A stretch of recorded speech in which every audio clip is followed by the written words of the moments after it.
vizat me Marokun për shqiptarët nuk janë hequr. Pavarësisht se marrëveshja për heqjen e vizave u miratua më 1 mars 2025 në Rabat, Marok, dhe u shpall si një arritje diplomatike e madhe për të fuqizuar pasaportën shqiptare, realiteti është krejt tjetër.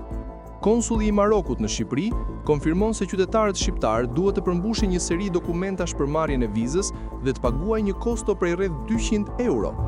Dokumentat për të marrë vizën marokene: rezervim bilete, rezervim hoteli, vërtetim pune i përkthyer në anglisht ose frëngjisht,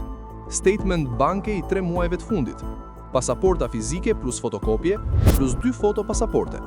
formulari i vizës i plotësuar dhe i firmosur, sigurim shëndetësor për ditët e qëndrimit sipas biletës dhe hotelit,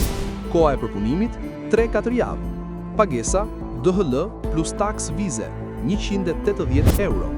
Megjithse qeveria shqiptare që një vit më parë kishte njoftuar lehtësimin e procedurave për shtetasit shqiptar për qëndrime të shkurtra, duke hequr vizat, ky mbetet një vendim gojor që ende nuk është zbatuar në praktik.